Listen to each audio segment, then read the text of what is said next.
K Sudhakaran മുമ്പ് പറഞ്ഞിരുന്നു, വേണമെങ്കിൽ BJP പോകാൻ എനിക്ക് വലിയ ബുദ്ധിമുട്ടൊന്നും ഇല്ല.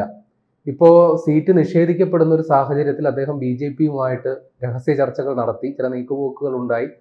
BJP പിന്തുണയോടുകൂടി അവിടെ സ്വതന്ത്ര സ്ഥാനാർത്ഥിയായിട്ട് മത്സരിക്കുക, ഒരു പാർട്ടി രൂപീകരിക്കുക, അങ്ങനെ പല ചർച്ചകളും പുരോഗമിച്ചു എന്ന് പറയുന്നു.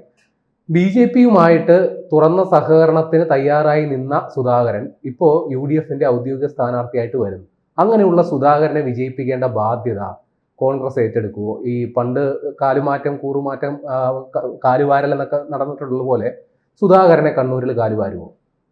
ഇല്ല, വാരാം, പക്ഷെ വാരിയാൽ വീഴില്ല, ആണ് പ്രശ്നം.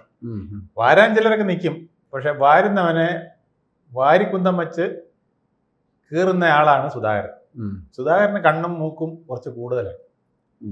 KS ബ്രിഗേഡ് എന്ന് പറയുന്നത് കണ്ണൂരിൽ അതിശക്തമാണ്. കേരളത്തിലെ 140 മണ്ഡലങ്ങളിലും KS ബ്രിഗേഡ് ഉണ്ട്.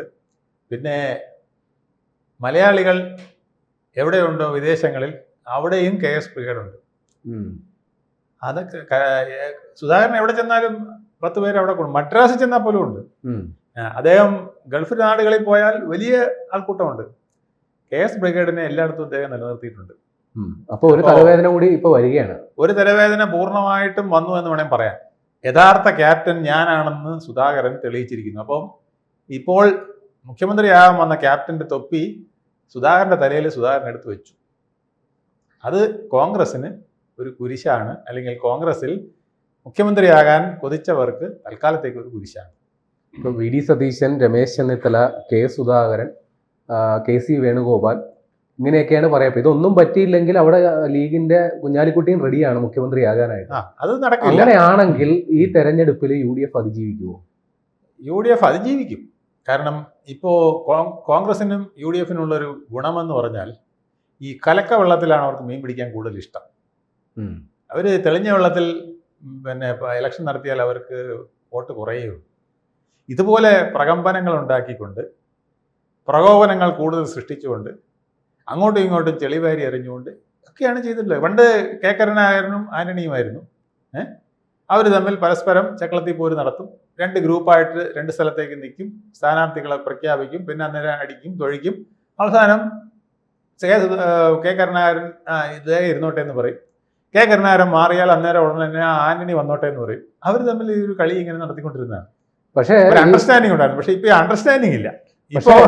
പക്ഷേ ഈ കോൺഗ്രസ് നേതാക്കൾ തന്നെ പരസ്യ സമ്മതം നടത്തിയിട്ടുണ്ട്. ഈ കോൺഗ്രസ് എന്ന് പറയുന്ന ഒരു സംഘടനാ സംവിധാനം ഇല്ലാത്തൊരു പാർട്ടിയാണ്. അതിനെ സക്രിയമായി നിർത്തിക്കൊണ്ടിരുന്നത് ഗ്രൂപ്പ് രാഷ്ട്രീയമാണ്. പക്ഷെ ഇപ്പൊ ഈ ഗ്രൂപ്പ് രാഷ്ട്രീയം തീരെ ഇല്ലാണ്ടായി. ചില നേതാക്കൾ വരുന്ന ചില കോക്കസുകളായിട്ടത് പരിണമിച്ചിട്ടുണ്ട്. 10 വർഷം അധികാരമില്ലാതിരുന്ന ഒരു പാർട്ടി, വളരെ സംഘടനാ സംവിധാനം വളരെ ദുർബലമായിരുന്ന ഒരു പാർട്ടിയിൽ ഈ പഴയ ഗ്രൂപ്പ് പോലൊക്കെ അതിനെ സക്രിയമാക്കിയെങ്കിൽ ഇപ്പോഴത്തെ ഈ 10 വർഷം പ്രതിപക്ഷത്തിരുന്ന ക്ഷീണത്തിൽ അവശതയിൽ ഇരിക്കുന്ന ഈ പാർട്ടിയിൽ ഈ ഒരു ചേരിപ്പോരും ഇമാതിരിയുള്ള പരിപാടികൾ തെരഞ്ഞെടുപ്പിൽ വലിയ ഗുണമുണ്ടാക്കും എന്നുള്ളത് തോന്നൽ എനിക്ക് തൽക്കാലം ഇല്ല. താങ്കൾക്ക് മാത്രമല്ല, മുസ്ലിം ലീഗിനും ഇല്ല. PMA സലാം ഇന്ന് ഇന്ത്യൻ എക്സ്പ്രസിൽ ഒരു കാര്യം പറഞ്ഞിട്ടുണ്ട്. അദ്ദേഹം പറഞ്ഞിരിക്കുന്നത്, ഈ കോൺഗ്രസിനകത്ത് എന്നാണ് ഒരു മമതാ ബാനർജിയോ ഒരു സ്റ്റാലിനോ ഉണ്ടാവുക, അങ്ങനെ നട്ടലുള്ള ഒരു നേതാവ് കേരളത്തിൽ വേണം എന്നാണ് PMA സലാം പറഞ്ഞിരിക്കുന്നത്. എന്ന് പറഞ്ഞാൽ അതിൻ്റെ അർത്ഥം എന്താണ്? ഇപ്പം ഇരിക്കുന്ന ഒരുത്തനും നട്ടലില്ല, ഈ സംഘടനയെ നയിച്ചുകൊണ്ട് പോകാനുള്ള കെൽപ്പില്ല.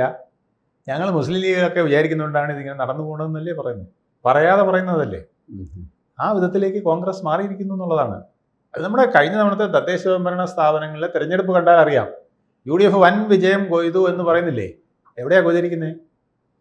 കൊയ്തിരിക്കുന്നത് ഒന്ന് മലപ്പുറത്ത്, ഒന്ന് വയനാട്, ഭാഗികമായി കോഴിക്കോട്, പിന്നെ ഇങ്ങോട്ട് വന്നു കഴിഞ്ഞാൽ അവിടെ ഇവിടെയൊക്കെ ആയിട്ട് നിൽക്കുന്നാൽ പിന്നെ എറണാകുളത്തേ ഉള്ളൂ. തൃശ്ശൂർ ചെറിയ മാറ്റങ്ങളെ നിർത്തിയിട്ടുള്ളൂ, വലിയതില്ല. എറണാകുളത്താണ് പിന്നെ വ്യാപകമായിട്ട് ഏതാണ്ട് 100-ൽ 99 എന്ന് പറയാവുന്ന വിധത്തിൽ പിടിച്ചത് എറണാകുളത്താണ്. അത് കഴിഞ്ഞിട്ട് പിന്നെ 100-ൽ 100 പിടിച്ചത് ഇടുക്കി, 100-ൽ 100 പിടിച്ചത് പത്തനംതിട്ട, കോട്ടയം ഭാഗികമായി, പിന്നെ വയനാടും 100-ൽ 100, പിന്നെ പലയിടത്തും ഇല്ല. പിന്നെ നോക്കിക്കഴിഞ്ഞാൽ കാസർഗോഡും പിന്നെ കണ്ണൂരും പോലും, അല്ലെങ്കിൽ പാലക്കാടും തൃശ്ശൂരും ഒക്കെ ഇടതുമുന്നണിയാണ് മുന്നിട്ട് നിന്നത്. ഇടതുമുന്നണിക്ക് വലിയ തിരക്കേടൊന്നും വന്നിട്ടില്ല, തട്ട് കിട്ടിയിട്ടില്ല. അപ്പം നോക്കുമ്പോൾ പിന്നെ ഇങ്ങോട്ട് വന്നാൽ നിങ്ങൾ നോക്കിയോ, ആലപ്പുഴ LDF-നാണ് മുൻതൂക്കം കിട്ടിയത്, കൊല്ലത്ത് LDF-നാണ് മുൻതൂക്കം കിട്ടിയത്, തിരുവനന്തപുരത്ത് LDF-നാണ് മുൻതൂക്കം കിട്ടിയത്. അപ്പോൾ പിക്ചർ എന്താ കാണിക്കുന്നത്? PMA സലാം പറഞ്ഞത് കറക്റ്റാണ്. ആണത്തുള്ള നേതാക്കൾ കോൺഗ്രസ്സിലില്ല. ഒരു മമതയോ ഒരു സ്റ്റാലിനോ ഇല്ല. അതൊരു അപാകത തന്നെയാണ്. ഇവിടുത്തെ ഒരാളുണ്ട്, അത് KS ബ്രിഗേഡിന്റെ തലവനായ K. സുധാകരനാണ്. അദ്ദേഹത്തിന് വെട്ടാനാണ് ഇവരെല്ലാം കൂടെ പണിതുകൊണ്ടിരുന്നത്. പിന്നെ കഷ്ടിച്ച് അദ്ദേഹം ഇപ്പൊ രക്ഷപ്പെട്ടു എന്നുള്ളതേ ഉള്ളൂ. ശരി, നിലവിൽ ഭരണവിരുദ്ധ വികാരം എന്നുള്ള ഒരു വാസ്തവമായിട്ട് നിലനിൽക്കുന്നു. തദ്ദേശ സ്വയംഭരണ തെരഞ്ഞെടുപ്പിൽ അത് പ്രതിഫലിക്കുകയും ചെയ്തിട്ടുണ്ട്. പക്ഷെ അത് മുതലാക്കാനായിട്ട് പ്രതിപക്ഷത്തിന് സാധിക്കുമോ എന്നുള്ളതിൽ ഒരു ആശങ്ക ഇപ്പോൾ ഈ പുതിയ രാഷ്ട്രീയ സാഹചര്യത്തിൽ വന്നിട്ടുമുണ്ട്. അങ്ങനെയാണെങ്കിൽ ഈ കലക്ക വെള്ളത്തിൽ മീൻ പിടിക്കാൻ പോകുന്ന വാസ്തവത്തിൽ BJP ആയിരിക്കില്ല. കാര്യം പ്രതിപക്ഷത്തിന് ഇത് മുതലാക്കാനുള്ള ശേഷിയില്ല എന്ന് മനസ്സിലാക്കുന്ന സാമാന്യ ജനം അവരുടെ നിഷേധ വോട്ടുകൾ BJPക്ക് കൊടുക്കുന്ന ഒരു അവസ്ഥയിലേക്ക് എത്തിയാൽ വരുന്ന തെരഞ്ഞെടുപ്പിൽ ഗുണമുണ്ടാകാൻ പോകുന്ന ഏക കക്ഷി BJP ആയിരിക്കും എന്നല്ലേ ഈ പുതിയ സാഹചര്യത്തിൽ വിലയിരുത്തുക? BJPക്ക് തിരക്കേടില്ലാത്ത ഒരു സീറ്റും വോട്ട് ഷെയറും ചിലയിടങ്ങൾ ഒന്നാം സ്ഥാനം പറ്റാത്തടത്ത് രണ്ടാം സ്ഥാനവുമായിട്ട് നിൽക്കാൻ കഴിയുമെന്ന് തന്നെയാണ് ഞാനും പ്രതീക്ഷിക്കുന്നത്. ഒരു 10 സീറ്റിൽ എന്തായാലും ഒരു സംശയവും വേണ്ട, BJP വിജയിക്കും, NDA വിജയിക്കും. അത് 15 വരെ ആവാം എന്നും പറയുന്നുണ്ട്. ഞാനത് കുറച്ച് പറയുകയാണ്, 10 സീറ്റിൽ ഷുവർ. ബാക്കി അവർ 35 A ക്ലാസ് പറയുന്നത്. അങ്ങനെ 15 സീറ്റ് കിട്ടുകയാണെങ്കിൽ കേരളം ഇന്ത്യ മുന്നണി ഭരിക്കും. ഇന്ത്യ മുന്നണി നിശ്ചയിക്കും ആരാവണം മുഖ്യമന്ത്രി. യാതൊരു സംശയമില്ല. ഇന്ത്യ മുന്നണി പറയും, അങ്ങനെ വേണ്ട, മറ്റേയാൾ മതി. കുറച്ച് കഴിയുമ്പോൾ പറയും, മറ്റേയാളും വേണ്ട, ഞങ്ങൾക്ക് ഇപ്പോഴാണ് തോന്നിയത് ഈ ആൾ മതി എന്ന് പറയുന്ന ഒരു പന്ത് തട്ടൽ സാഹചര്യത്തിലേക്ക് വരെ ചാൻസ് ഉണ്ട് ഈ അവസ്ഥയിൽ. ഇത് നിസ്സാരമല്ല. കാരണം തെക്കൻ കേരളത്തിൽ ആലപ്പുഴയാവട്ടെ, കൊല്ലമാവട്ടെ, തിരുവനന്തപുരമാവട്ടെ, ഇവിടെ എല്ലാം ഒരു ഹിന്ദു മെജോറിറ്റി ഉള്ള സ്ഥലങ്ങളാണ് നമുക്കറിയാമല്ലോ. ഈ സ്ഥലങ്ങളിലൊന്നും കോൺഗ്രസ് ക്ലച്ച് പിടിച്ചിട്ടില്ല. ഇപ്പം ക്ലച്ച് പിടിക്കാനുള്ള ശ്രമവും നടത്തിക്കൊണ്ടിരിക്കുകയാണ്. പക്ഷേ അത് ഈ കൂട്ടത്തല്ലിൽ അത് എത്രത്തോളം മുന്നോട്ട് പോകുമെന്ന് നമുക്ക് പറയാൻ കഴിയില്ല. എന്തായാലും ഒരു കാര്യം നിശ്ചയമാണ്, BJP ഈ സ്ഥലങ്ങളിൽ പിടിക്കുന്ന മെജോറിറ്റി ജയിക്കുന്ന സ്ഥലങ്ങൾ കഴിച്ച് BJP പിടിക്കുന്ന 2ാം സ്ഥാനം വലിയ പ്രധാനമാണ്. BJP 2ാം സ്ഥാനം പിടിക്കുന്നിടത്ത് 3ാമത് ആരാണാകുന്നത് എന്നുള്ളതാണ് പ്രശ്നം. 3ാമത് വരുന്നത് കോൺഗ്രസ് ആണെങ്കിൽ കോൺഗ്രസിൽ നിന്ന് അവശേഷിച്ച ഹിന്ദു വോട്ടും കൂടെ BJP പിടിച്ചു എന്നർത്ഥം.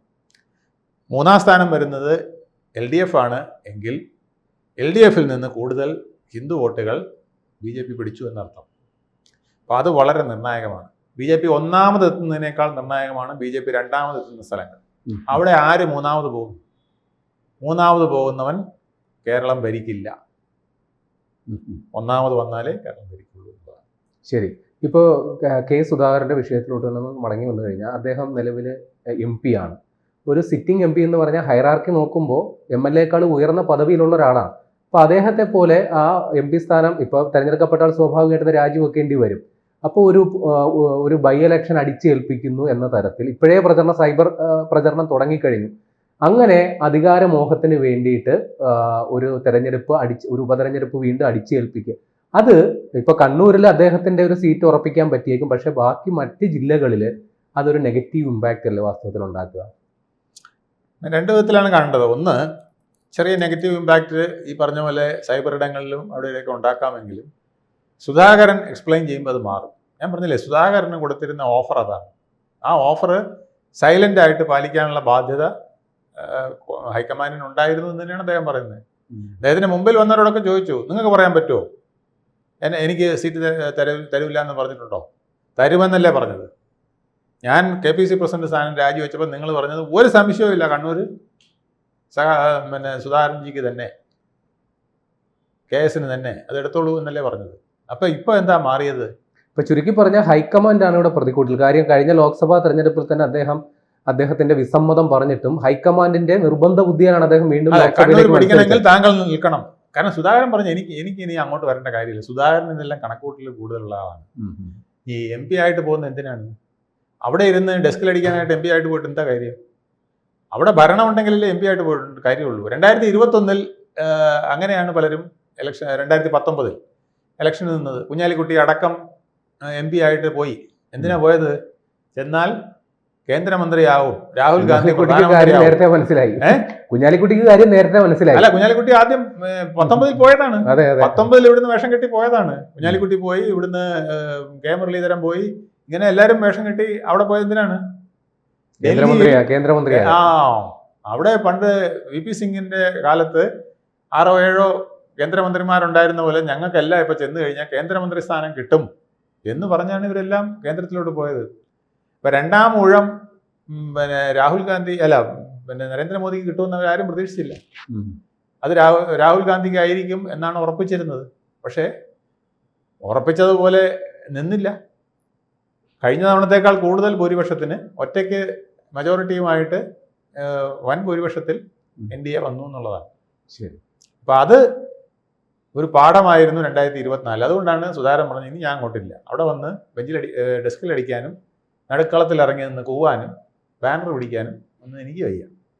ഞാനിവിടെ കേരളത്തിൽ നിൽക്കും. 26 ഇലക്ഷനിൽ ഞാൻ കേരളത്തിൽ പാർട്ടിയെ നയിച്ചുകൊണ്ട് നിൽക്കാം, അല്ലെങ്കിൽ അതിന് വേണ്ട രീതിയിൽ നിൽക്കാമെന്നുള്ള രീതിയിലാണ് അദ്ദേഹം നിന്നത്. അങ്ങനെയാണ് അദ്ദേഹത്തിനെ KPC പ്രസിഡന്റും ആക്കിയത്. അപ്പോഴാണ് ഇവിടുത്തെ നേതാക്കൾക്കൊക്കെ പേടിയായത്. സുധാകരൻ KPC പ്രസിഡന്റായിട്ട് നിന്നാൽ വേറൊരു പിണറായിയായി പാർട്ടിയെ മൊത്തത്തിൽ പിടിച്ചു കളയും. KS ബ്രിഗേഡ് എല്ലായിടത്തും വ്യാപിക്കും. അതോടെ നമ്മുടെ കാര്യം പോക്ക്. അപ്പോൾ ഇദ്ദേഹത്തിനെ എങ്ങനെ ഓടിക്കാൻ വേറൊരു മാർഗ്ഗമേ ഉള്ളൂ. ഇദ്ദേഹത്തിന് വയ്യ, അസുഖമാണ്, അദ്ദേഹത്തിന് ഓർമ്മ വളരെ കുറവാണ്. ഓർമ്മ ഇപ്പം മനസ്സിലായല്ലോ, ഓർമ്മ കെട്ടി ഓർമ്മയാണ്. ഓരോരുത്തരോടും വിളിച്ച് ചോദിച്ചു, എന്താ അന്ന് പറഞ്ഞത്, ഇപ്പൊ എന്താ പറയുന്നത്? അത് വാക്കും പഴം ചാക്കും. അപ്പോൾ ഓർമ്മിക്കേണ്ട സമയത്ത് ഓർമ്മിക്കാൻ എല്ലാം നല്ല ബോധമുണ്ട്. ഒന്നും നിശ്ചയിട്ടില്ല. ഓക്കെ. അപ്പോൾ അതാണ് ഇനി 26 അടുത്ത 2ാം ഊഴത്തിൽ വെട്ടി പൊട്ടിക്കുമ്പോൾ എന്ത് വരും കൂടെ നമുക്ക് കാണാം. ശരി. കൂടുതൽ വാർത്തകളും വിശേഷങ്ങളും നിങ്ങളിലേക്ക് എത്താൻ ABC മലയാളം സബ്സ്ക്രൈബ് ചെയ്യുക, ബെൽ ബട്ടണും അമർത്തുക.